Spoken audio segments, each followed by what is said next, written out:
काली, लक्ष्मी, ललिता, कौन है ये तीनों? और ये तीनों ही क्यों?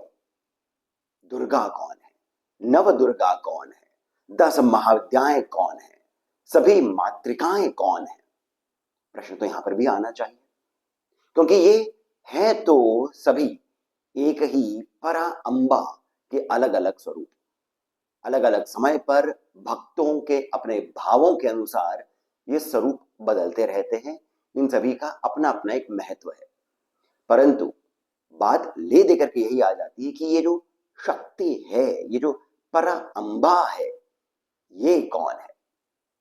अनेकों ग्रंथ लिखे गए हैं, तंत्र के विभिन्न महात्माओं ने, ऋषियों ने, सिद्धों ने अपने अपनी बातें कही हैं, परंतु इसको यदि हम सरल रूप से समझना चाहें, वैज्ञानिक रूप से, विज्ञान वो जो हम आज के समय में समझते हैं, तो फिर ये कौन है? इसका एक सरल स्वरूप हमें ध्यान में आना चाहिए हमारे, क्योंकि जब तक वो हमें पता नहीं चलेगा, जब तक हमें इसका तात्विक रूप जो है वो पता नहीं चलेगा, तब तक हमारी धारणा जो है वो उतनी प्रबल नहीं होगी। धारणा प्रबल नहीं होगी तो हमारा जो ध्यान है वो भी अध्यात्म के लिए नहीं आएगा। हम केवल बाहरी जो स्वरूप हैं हम उस पर ही टिके रहेंगे, और बाहरी स्वरूप जो है वो तो जैसे अभी हमने देखा, समय के साथ साथ, भाव के साथ साथ बदलता रहता है। इसको समझने का एक अलग हम ढंग आज ढूंढते हैं, जो हमारे समझ में विज्ञान आता है उसी के अनुसार। टाइम क्या होता है? टाइम, समय क्या होता है? क्या ये सेकेंड्स हैं, मिनट है, आवर्स है, दिन है, महीने हैं, साल है, युग है? टाइम क्या है? टाइम कुछ भी नहीं है, ये तो हमारा स्वयं का कंस्ट्रक्ट है। नासा के वैज्ञानिकों ने, जो लोग जितने भी एस्ट्रोनॉट्स हैं, साइंटिस्ट हैं, ये जब आईएसएस पर जाते हैं, इंटरनेशनल स्पेस स्टेशन जो है, वहां पर जब जाते हैं, जाने से पहले ये इन सभी एस्ट्रोनॉट्स के सारे वाइटल स्टैट्स का एक रिकॉर्ड रखते हैं। वजन कितना है, हाइट कितनी है, हेल्थ कैसी है, इन सब का। नासा ने ये रिकॉर्ड किया कि जो लोग आईएसएस पर, क्योंकि इनका 1.5 साल का एक अंतराल होता है, केवल उतनी ही अवधि तक एक एस्ट्रोनॉट उस आईएसएस में रहता है, फिर से उसे वापस आना पड़ता है, फिर कोई और जाता है, इस प्रकार से ये लूप में चलता है। नासा ने ये रिकॉर्ड किया कि जो व्यक्ति वहां से पुनः धरती पर आते हैं, उनकी उम्र जो है, उनकी आयु जो है, वो धरती पर रहने वाले लोगों से कुछ फ्रैक्शन ऑफ सेकेंड्स धीरे चल रही है।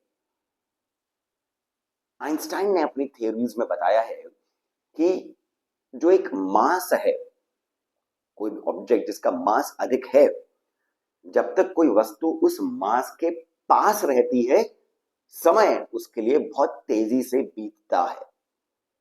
जितनी दूर ये वस्तु उस मास से जाती है, जितनी दूर, इसका समय उतना ही धीरे से ये चलता है कंपैरेटिवली। इसे बहुत अच्छे से एक हॉलीवुड की फिल्म है इंटरस्टेलर, उसमें भी बताया गया है कि कैसे कुछ एस्ट्रोनॉट्स वो इवेंट होराइजन तक पहुंचते हैं, ब्लैक होल के, और वहां पर वो किसी एक प्लैनेट पर उतरते हैं कुछ ही देर के लिए, कुछ ही मिनटों के लिए, और उन मिनटों में उनकी जो स्पेसशिप होती है, जो भी एक बहुत दूर होती है धरती से, वहां पर करीब 21 साल बीत चुके होते हैं। 21 साल, और धरती पर तो और भी अधिक समय बीत चुका होता है। नासा इस बात को अभी रिकॉर्ड कर रहा है, हॉलीवुड इस बात के बारे में मूवीज बना रही है, परंतु अभी हजारों साल पहले हमारे उपनिषदों में इसी बात को कहा गया है। पुराणों में भी एक कथा आती है मुच्चकुंद की। एक राजा थे जिनको इंद्रदेव ने असुरों के विरुद्ध युद्ध करने के लिए, अपने पक्ष में लड़ने के लिए बुलाया था, आमंत्रित किया था। ये एक प्रक्रिया से स्वर्ग पहुंच जाते हैं और वहां पर ये कुछ ही दिनों के लिए युद्ध करते हैं असुरों के साथ, उनको हरा देते हैं। फिर ये अपनी इच्छा व्यक्त करते हैं पुनः धरती पर लौटने की। तब वहां पर इंद्रदेव इनसे क्षमा मांगते हैं, कहते हैं कि मैं आपको ये बताना रह गया था मेरा कि समय यहां पर अलग बीतता है। जो आपने कुछ ही दिन यहां पर व्यतीत करे हैं धरती पर, वहां पर कई शतक बीत चुके हैं, यानी सैकड़ों वर्ष बीत चुके हैं।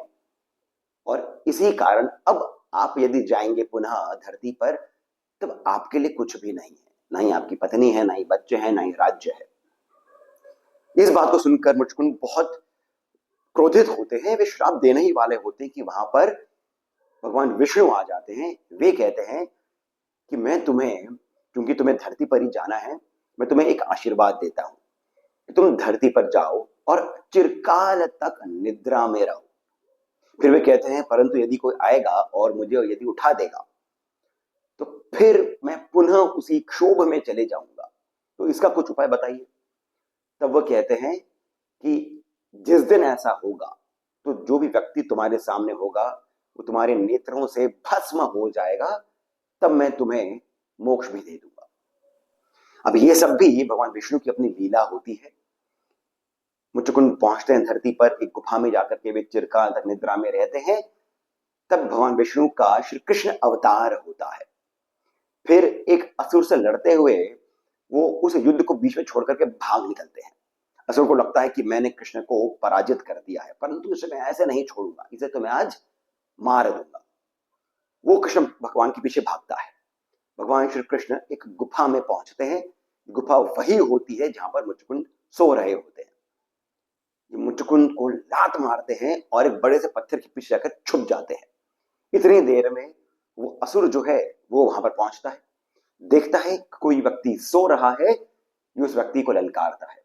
मुचकुंद तब तक उठ जाते हैं, सामने असुर देखते हैं, अपने नेत्रों से उसे भस्म कर देते हैं।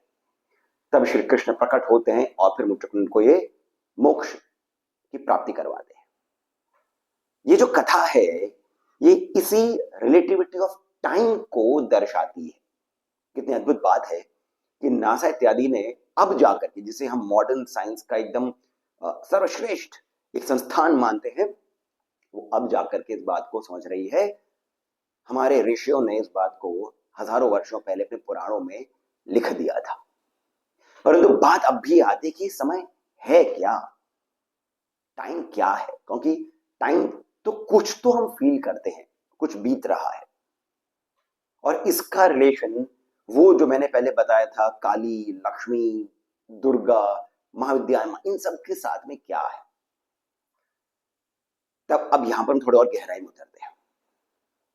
समय हमारे थॉट्स हैं, हमारे थॉट्स समय है। किसी एक वीडियो को आप देख रहे होते हैं, वो ये वाला वीडियो भी हो सकता है। यदि आपको लग रहा है कि यार बहुत ज्यादा बातें हो रही हैं, तो यही वीडियो जो अभी तक केवल कुछ ही मिनट का बीता होगा, आपके लिए बहुत लंबा हो सकता है। वहीं पर किसी और इंटरेस्टिंग मूवी इत्यादि को देख रहे होंगे, तो वो 2 घंटे की मूवी भी ऐसे बीत जाएगी, आप बोलेंगे अरे यार छोटी सी थी, खत्म हो गई। किसी लेक्चर में, स्कूल कॉलेज में ऐसा होता था, 2 घंटे का कोई लेक्चर हमें लगता था यार 4 घंटे हो गए, 6 घंटे हो गए, बहुत लंबा चल रहा है। वहीं पर ही कोई इंटरेस्टिंग सा लेक्चर यदि हो जाता था, बीत गया समय में लगता था और लंबा चलना चाहिए था। सब कुछ हमारे विचार है। अब थोड़ा और गहराई में उतरते हैं। क्या कभी कोई ऐसा समय आता है जब हमारे विचार जो हैं ये थम जाते हैं, हम विचार शून्य हो जाते हैं? सोच कर देखिए, केवल 2 बारी ऐसा होता है। एक, जब हम मर जाते हैं, शरीर नहीं है, थॉट्स नहीं है, समय हमारे लिए वहां पर रुक गया है। परंतु वो तो तब है जब हमारे भीतर की चेतना ही नहीं रही है, तो हम इसका अनुभव भी नहीं कर सकते हैं। अब बात आती है दूसरी, कि दूसरी कौन सी ऐसी अवस्था है जहां पर हमारे लिए समय रुक जाता है, थॉट्स रुक जाते हैं। वो है जब हम अर्ध मृत्यु को प्राप्त हो जाते हैं, यानी कि रात्रि काल को जब हम सो जाते हैं। रात्रि का जो समय होता है उसमें हमारी बॉडी की सारी एक्टिविटीज एकदम ठंडी पड़ जाती हैं, खून का प्रवाह भी बहुत धीरे धीरे चलता है, सारे हमारे इंटरनल ऑर्गन्स बहुत धीमे गति से चलते हैं। और इसी कारण आप देखेंगे बहुत लोगों को जो हार्ट अटैक इत्यादि आता है, पैरालिटिक अटैक आता है, वो भी रात्रि काल को ही आता है, क्योंकि सारे ऑर्गन्स जो होते हैं बहुत धीरे चल रहे होते हैं। ऐसे में यदि कोई आर्टरी ब्लॉक्ड है तो वहां से खून की सप्लाई उतनी तेजी से नहीं हो रही होती है, जिससे कि ब्रेन अरेस्ट हो सकता है, हार्ट अरेस्ट हो सकता है, इत्यादि इत्यादि। अब वहां पर भी कुछ एक ऐसे समय आते हैं, दिन आते हैं, जहां पर हमारा मस्तिष्क जो है वो सपने देख रहा होता है, तो वो भी थॉट्स हो गए। अब वो भी हमारी सुप्त अवस्था होती है। जागृत अवस्था में हम कब थॉटलेस होते हैं? बहुत मुश्किल काम है। हम जब ध्यान की अवस्था में भी बैठते हैं, कुछ ना कुछ आते रहता है। जो लोग ध्यान बहुत समय से करते आए हैं, बहुत गहरा ध्यान करते आए हैं, केवल वे ही इस बात को समझ सकते हैं कि कुछ क्षणों के लिए आप थॉटलेस होते हो और तभी आपको कुछ आभा दिखती है। परंतु हम सभी को छोड़ करके ऐसा कौन है जो सदैव जागृत अवस्था में थॉटलेस होता है? और यही बात हमारे को कनेक्ट करती है इस प्रश्न के साथ में कि प्रेजेंट क्या है। प्रेजेंट, जैसे हम कहते हैं ना, बहुत सारे वीडियोस में, शॉर्ट्स में, रील्स में ये बात आती है कि बी हियर नाउ, आज के समय में जियो, प्रेजेंट में जियो। तो मेरा प्रश्न यही है कि प्रेजेंट क्या है? क्योंकि प्रेजेंट तो टेक्निकली कुछ भी नहीं है। मैंने ये वाली बात भी बोल दी, ये भी तो पास हो गया, भूतकाल हो गया, सब कुछ बीत रहा है। इस चैनल को आप देख रहे हैं, इस वीडियो को देख रहे हैं, मेरी बातें सुन रहे हैं, परंतु जो सुन रहे हैं वो भी आपका पास में चल रहा है। जो विचार कर रहे हैं वो भी पास में चल रहा है। अभी ये मैंने बोला, ये भी चले गया, अब ये वाला सेंटेंस भी चले गया, सब कुछ बस जा रहा है। प्रेजेंट में क्या है? अब इन दोनों बातों को हम कनेक्ट करते हैं, थॉटलेस और प्रेजेंट में क्या है। प्रेजेंट में आज, अभी हमें से कोई भी नहीं है, केवल एक है जो कि सदैव आज में, अभी में रहता है। समय को हम संस्कृत में क्या बुलाते हैं, या इसका एक और शब्द हिंदी में क्या है? काल। काल अपनी गति से चल रहा है, क्योंकि हमारे थॉट्स हमेशा चल रहे हैं, इसी कारण हम कभी भी प्रेजेंट में, आज में नहीं होते। परंतु वो जो अपने थॉट्स पर कंट्रोल कर लेता है, जिसने अपने थॉट्स को बांध लिया है, वो काल को भी बांध लेता है, काल को भी रोक लेता है, काल पर भी विजय प्राप्त कर लेता है।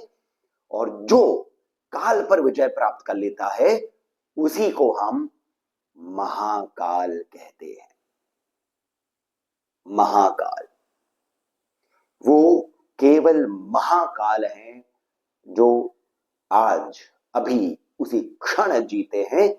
इस ही कारण वे भूतनाथ हैं, क्योंकि हम सभी भूत हैं, हम केवल पास्ट में हैं। ये तो साइंटिफिकली भी आ गई ये बात कि आप किसी भी वस्तु को देखते हैं, वो लाइव उसी समय हो रहा होगा, तब भी लाइट का रिफ्लेक्शन उस वस्तु पर टकरा करके आपकी आंखों में आता है, फिर आपकी एक इन्वर्टेड इमेज आपके ब्रेन में बनती है, तब जाकर के आप उस बात को समझ सकते हैं। वो तो स्पीड ऑफ लाइट है, इससे हमें लगता है कि अभी अभी हो रहा है, परंतु उसमें भी कुछ क्षण की, कुछ फ्रैक्शन ऑफ सेकंड्स की देरी होती है। परंतु जब आप अपने थॉट्स को जागृत अवस्था में कंट्रोल कर लेते हैं, थॉटलेस हो जाते हैं, तब आप महाकाल हो जाते हैं। और इसी कारण अब कोई महाकाल कहीं आकाश में नहीं है, हमारे ही भीतर है।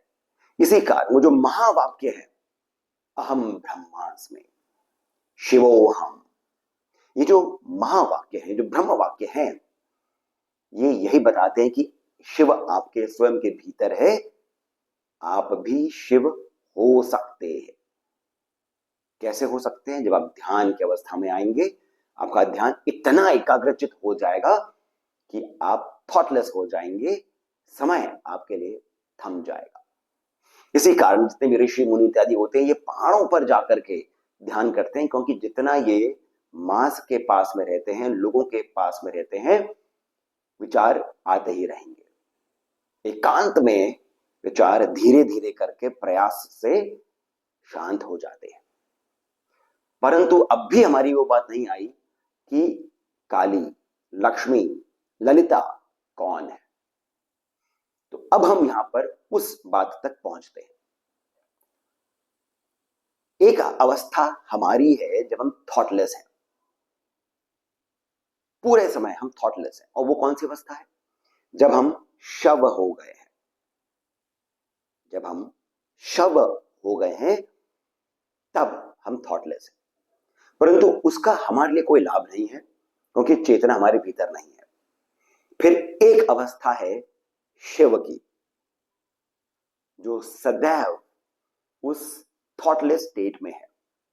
शिव, इस शव और शिव में अंतर जो है वो केवल एक ई का है, एक मात्रा का है। मात्रा, मात्रिका,